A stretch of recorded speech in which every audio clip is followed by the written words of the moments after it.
Tisto, kar je pomembno, dodatno ima širše dimenzije, presega to šolo, je spopad dveh konceptov, velikih konceptov.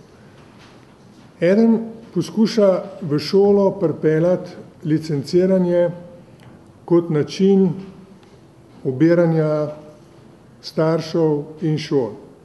Se pravi, da bi preko računalnikov prišli do vsebin, ki so v privatni lasti in ima ta privatna skupina potem možnost pobirati sredstva vsako leto in to naj bi nadomestilo učbenike. Mi na ministrstvu gremo po drugi poti. Imamo e-gradiva, elektronska gradiva, ki jih zdaj pretvarjamo v elektronske učbenike, ki so dostopni za vsakega brezplačno. Hkrati opremljamo šole z računalniki, ki so tudi brezplačni.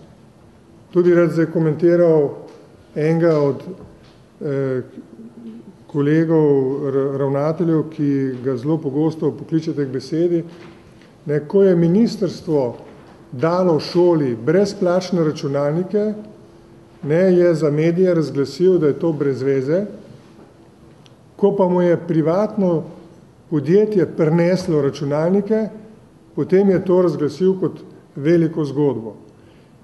Računalnike, na katerih je potem staršem dal kakor možnost, da plačujejo elektronska gradiva, ki so tam na uporabo. Seveda ne gre tle samo za individualne stvari, zaradi tega bi rad vas prosil, da ste na to pozorni. To se ne dogaja samo v šolskem prostoru, se dogaja vse posod.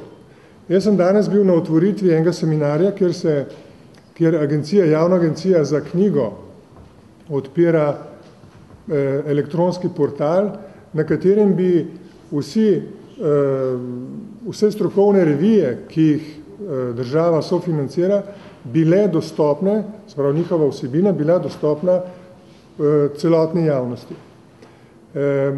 Obstaja seveda drug koncept, kjer je treba vse to zapirati pred ljudmi in to, kar recimo država financira kot znanost in razvoj novih spoznanj, da je to dostopno samo tisti, ki imajo denar.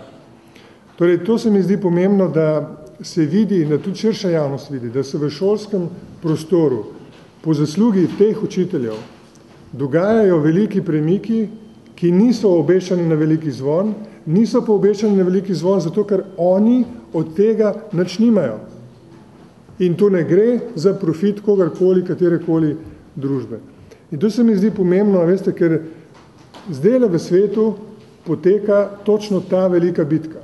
Če zahodna civilizacija ne bo pristala na nov koncept, se pravi, da delamo za skupnost in preko skupnosti za posameznika in posamezniki za skupnost, potem se nam ta kriza ne bo končala, se bo vlekla in na koncu bomo zabredli na najnižjo možno točko, ki jo je ta civilizacija v prejšnjem stoletju izkusila vsaj dvakrat.